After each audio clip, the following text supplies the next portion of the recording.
Hello छात्रों, मैं दीपक कुमार, सहायक प्राध्यापक इतिहास विभाग सिरसा कॉलेज सासाराम। यह वीडियो मैंने बीए पार्ट 1 के छात्रों के लिए बनाया है, इतिहास विभाग के छात्रों के लिए बनाया है।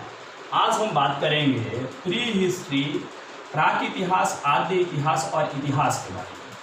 प्राक इतिहास वैसे कालखंड का इतिहास है जिसमें कोई रिटेन रिकॉर्ड नहीं है, अर्थात कोई भी लिखित साक्ष्य हमें वहाँ पर अवेलेबल नहीं है सोर्स के तौर पे, स्रोत के तौर पे। और उस पीरियड या उस कालखंड के बारे में जो हमको जानकारी मिलती है वो कालखंड हमें पत्थरों के माध्यम से या पत्थरों के औजारों के माध्यम से उस कालखंड के बारे में हमको जानकारी मिलती है।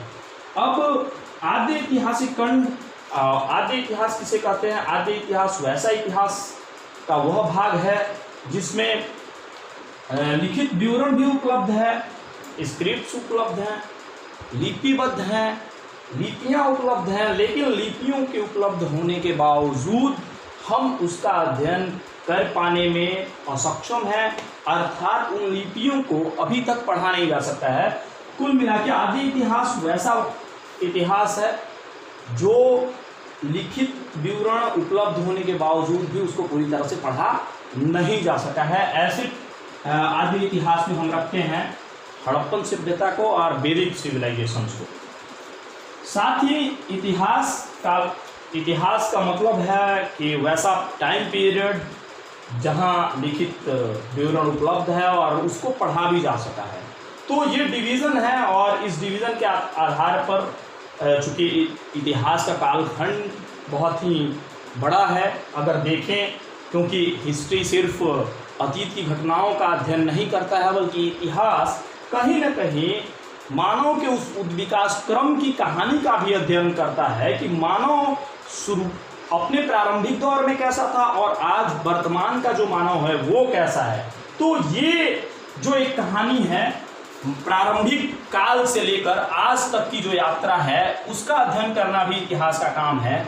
और उसी कालक्रम के दौरान हम देखते हैं कि यह मानव शुरुआत के फेजेस में खाद्य संग्राहक था, अर्थात भोजन को संग्रह करता था, और लास्टली आज हम खाद्य उत्पादक हैं, हम उत्पादन करते हैं और आज की स्थिति बहुत बेहतर स्थिति है। अब सवाल ये उठता है कि ये प्री हिस्ट्री, प्रोटो हिस्ट्री और हिस्ट्री इसका डिवीज़न क्यों किया गया? क्योंकि अगर हम अतीत की सभी घटनाओं का अध्ययन करना चाहें तो हम उन घटनाओं को हूबहू रिकॉर्ड नहीं कर सकते, क्योंकि बहुत सारी ऐसी घटनाएं हैं जो आज से लाखों वर्ष, 10 लाख वर्ष पहले घटित हुई।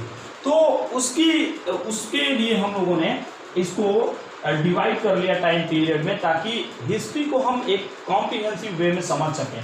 अब उसमें प्राक इतिहास पत्थरों से जुड़ी कहानी, पत्थरों के औजार और उन औजारों के माध्यम से उस पीरियड के इतिहास को निर्मित करने का हम प्रयास करते हैं, जानने का प्रयास करते हैं। और प्राक इतिहास को 3 भागों में बांटा गया और वो 3 भाग हैं Palaeolithic, Mesolithic and Neolithic. Palaeolithic का मतलब पूरा पाषाण काल, मध्य पाषाण काल और नव पाषाण काल। और इन्हीं 3 कालखंडों में पूरा पाषाण काल से जो नव पाषाण काल तक की यात्रा है वही हमको खाद्य संग्राहक से खाद्य उत्पादक बना देगा। ये भी हम देखेंगे कि ये कैसे हुआ और क्या क्या डेवलपमेंट, कैसे हम एक अवस्था से दूसरी अवस्था, उत्तरोत्तर अवस्था में हम विकास करते गए और उस विकास के फलस्वरूप हम आज या वर्तमान में जो मानव है यहाँ तक उस यात्रा के फलस्वरूप हम पहुँच पाए हैं। अब प्री हिस्ट्री, पैलियोलिथिक पीरियड का अर्लीस्ट इंडिकेशन अगर देखा जाए कि अर्लीस्ट एविडेंस कहाँ से मिलता है तो कश्मीर में एक लिद्दर वैली है और वहीं से वहाँ पे स्टोन टूल्स या पत्थर के औजार मिलते हैं जहाँ से हमको उस पीरियड, उस कालखंड के बारे में साक्ष्य मिलता है।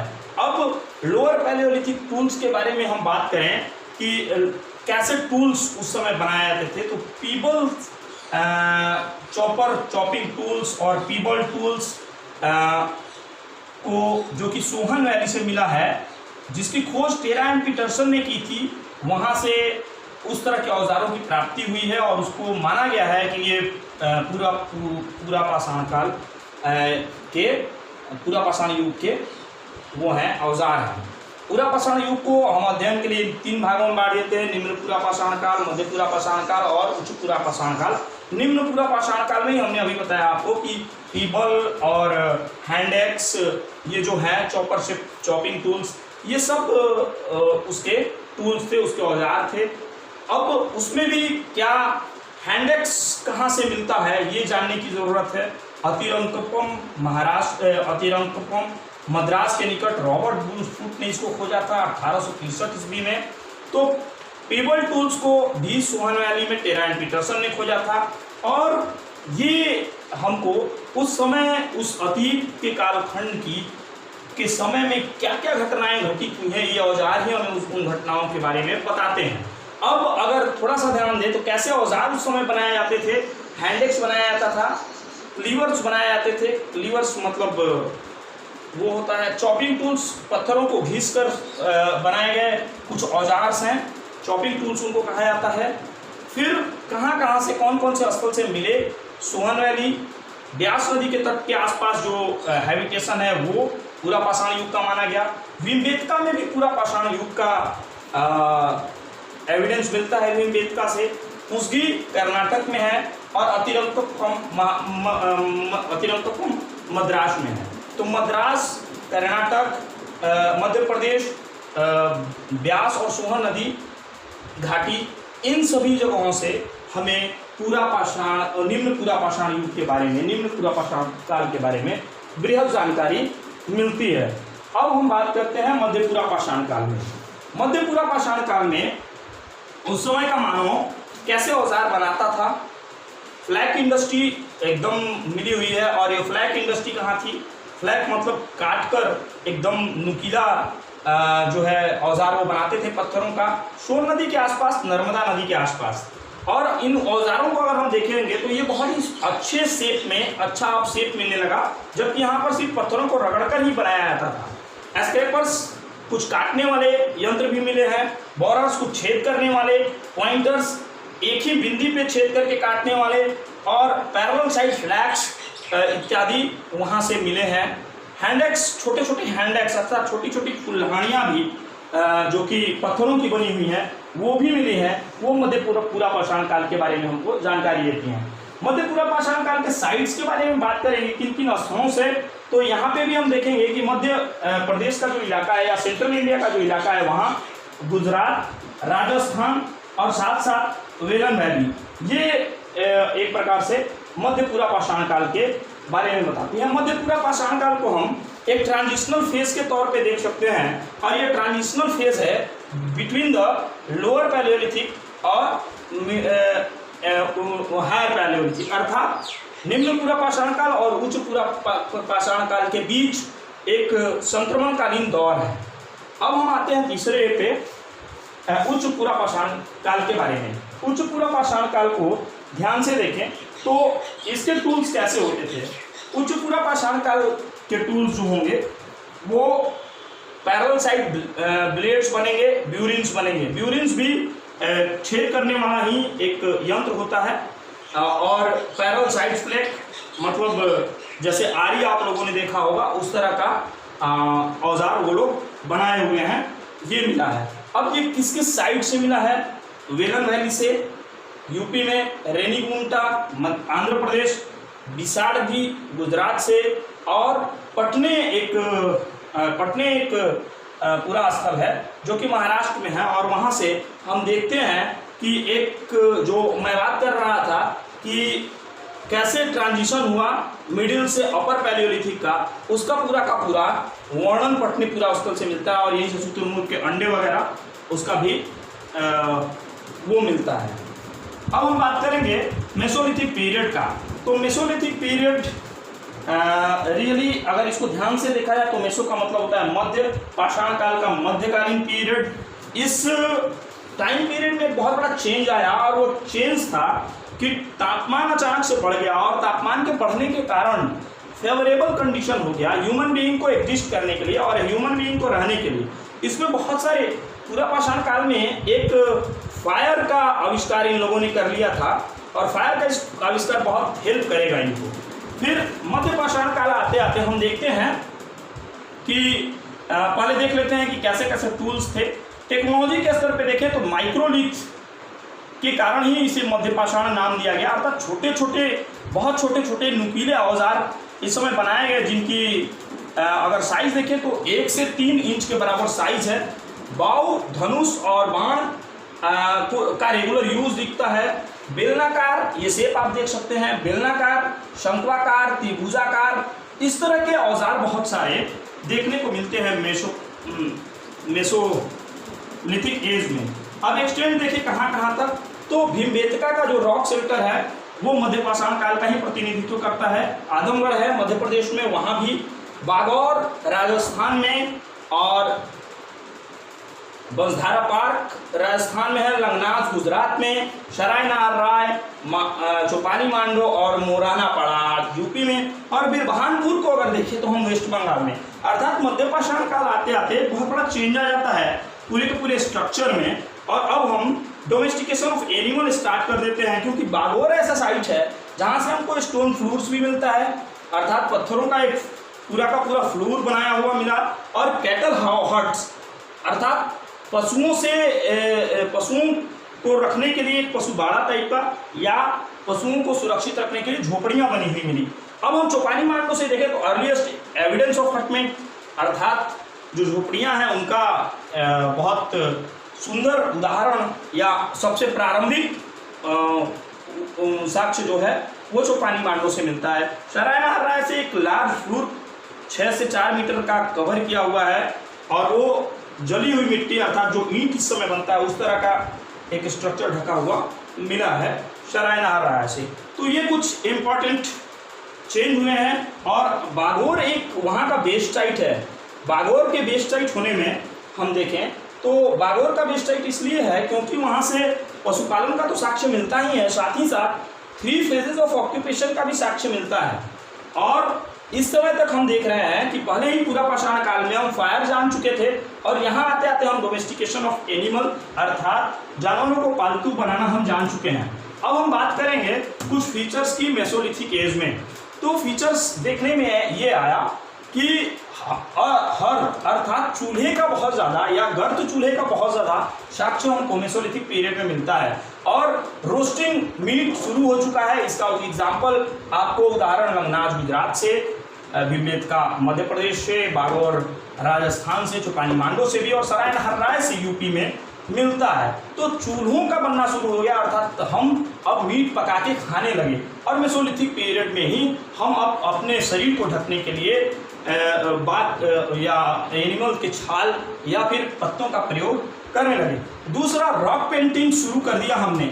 रॉक पेंटिंग क्यों शुरू किया, इसके बारे में बृहद जानकारी भीमबेटका की गुफाओं से मिलता है। और भीमबेटका की गुफाओं को देखने से ऐसा लगता है कि they wanted to transfer their technology to tackle the situation which arises to gathering in food और कलेक्टिंग इन फूड। अर्थात वो हंटिंग सोसाइटी है, और हंट करने के लिए वो टेक्नोलॉजी का ट्रांसफर कर रहे हैं कि आने वाली जनरेशन भी ये सीख सके कि कैसे जानवरों को कंट्रोल किया जाता है, कैसे नियंत्रित किया जाता है जो जंगली जानवर हैं, और उनको कैसे फिर पका के खाया जाता है। तो वो उसमें उस तरह के कैसे जंगली जानवरों को कंट्रोल किया जाए उसके बहुत सारे एग्जाम्पल भीमबेटका के रॉक पेंटिंग से मिले हैं। अब मैं बात करूँगा नियोलिथिक पीरियड का। नियोलिथिक पीरियड एकदम से यहाँ पे पशुपालन शुरू हुआ, यहाँ पे आते आते हम कृषि की बात करने लगेंगे, और नियोलिथिक पीरियड का जो मेन कंट्रीब्यूशन है वो कृषि है। फूड गैदरिंग स्टेज से हम पहुँच जाएंगे फूड प्रोड्यूसिंग स्टेज में, और हम देखेंगे कि अब एनिमल को शुरू में हंट किया जाता था, फिर डोमेस्टिकेट किया गया, और एनिमल को अब क्या किया जा रहा है तो एग्रीकल्चर में यूज़ किया जा रहा है। और हमारी यात्रा आग से जो शुरू हुई थी वो आग से कृषि तक पहुंच जाती है through of domestication of animal और पशुपालन। अब हम बात करेंगे नियोलिथिक पीरियड के एक्सटेंट के बारे में। तो नियोलिथिक पीरियड को जैसा कि माना जाता है कि जॉन लुबाक ने इसकी खोज की थी, और जॉन लुबाक ने इसको आइडेंटिफाई किया था। अब हम इसके एक्सटेंट को देखेंगे कहाँ से कहाँ तक फैला हुआ था। तो नियोलिथिक पीरियड का एक्सटेंट शुरू में हम नॉर्थ में देखते हैं, तो बुर्जहोम और गुफकराल अर्थात कश्मीर में, और गुफकराल भी कश्मीर में है। बुर्जहोम से क्या क्या चीज़ें मिली एविडेंस के तौर पे, तो प्लास्टर्ड फ्रूट्स मिल रहे हैं, वाल मिल रहे हैं, व्हील मेड पॉटरी अर्थात अब चाक का आविष्कार हो चुका है और वैसी पॉटरी मिल रही है जो चाक से बनाई गई हो। डॉग्स भी मिल रहे हैं और अपने मालिक के साथ वरीड हैं, अर्थात उनको मालिक के साथ दफनाया गया है, उसका एविडेंस हमको बुर्ज होम से मिलता है। गुफ्तराल को देखिए, पीट ड्वेलिंग्स मिल रहा है, व्हीट बार्ली एंड लेंटिल अर्थात चावल गेहूं और तिल का भी वहाँ पे एविडेंस मिलता है। इसका मतलब कृषि की भी कहीं ना कहीं नियोलिथिक पीरियड में एक इनिशिएशन और इनिशियल पीरियड शुरुआत हो चुका है और बहुत ही शानदार अनुभव ये रहा और उसी के कारण आज हम परमानेंट सेडिमेंट की अवस्था में है, सेडिमेंटेशन की अवस्था में। दूसरा देखते हैं विंध्यन रेंज में चौपानी मांडो। चौपानी मांडो एकदम इंडिकेट्स करता है कि कैसे संक्रमण हुआ और कैसे human being food gathering stage से पहुंच गया फूड प्रोड्यूसिंग सोसाइटी के रूप में। और यहाँ पे अगर चौपानी मांडो को ध्यान से देखा जाए, उस पर जो स्टडी हुई है वो ये बताती है कि ये तीनों स्टार्ट अर्थात तीनों फेजेस, पैलियोलिथिक, मेसोलिथिक और नियोलिथिक, तीनों फेजेस कहीं ना कहीं चौपानी मांडो से प्राप्त हुए हैं। उसके बाद वहाँ से हैंडमेड पॉटरी भी मिली है, डायग्नोस्टिक पॉटरी भी मिली है। तो पॉटरी का जितना एविडेंस हुआ है वो चौपानी मांडो से मिला है और इसको शायद अर्लीस्ट एविडेंस अर्थात प्रारंभिक साक्ष्य के रूप में पूरे विश्व में माना जाता है कि यह प्रारंभिक साक्ष्य है। अब मिड ईस्टर्न रेन की बात करेंगे तो उसमें बिहार में चिरांद है। नॉर्थ ईस्टर्न रेन की बात करेंगे दाउजली हेडिंग है जहाँ से सिलबट्टे का वो मिलता है।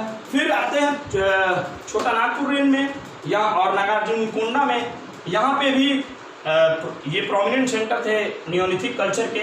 अब फूड प्रोडक्शन का अर्लीस्ट एविडेंस कहाँ से मिलता है, तो फूड प्रोडक्शन का जो अर्लीस्ट एविडेंस है वो मेहरगढ़ से मिलता है और वो बलूचिस्तान में है। अमरी और कोप्टीदजी को देखेंगे तो दो नियोलिथिक साइट्स सिंध में आ चुके हैं और यही अमरी कोप्टीदजी बाद में जो है चैल्कोलिथिक पीरियड में अर्थात हड़प्पन पीरियड में भी हमको दिखाई देंगे। तो और इनको माना जाता है कि ये प्री हड़प्पन पीरियड के एविडेंसेस भी हैं। तो इस प्रकार से हम देखते हैं कि वो मानव जो शुरुआत में इधर उधर अपने भोजन अपने पेट की जिजीविका को पूरा करने के लिए इधर उधर घूमता रहता था, जंगलों में घूमता रहता था, गुफाओं में घूम रहा था, एनिमल को हंट करके, पशुओं का शिकार करके वो उन्हें खाया करता था, अपने पेट की जो भूख है उसको मिटाया करता था। वो मानव उस स्टेज से निकलकर अब फूड प्रोड्यूसिंग स्टेज में पहुंच चुका है, कृषि जैसे कर्म करने लगा है और अपने अस्थायी निवास की प्रक्रिया प्रारंभ हो चुकी है।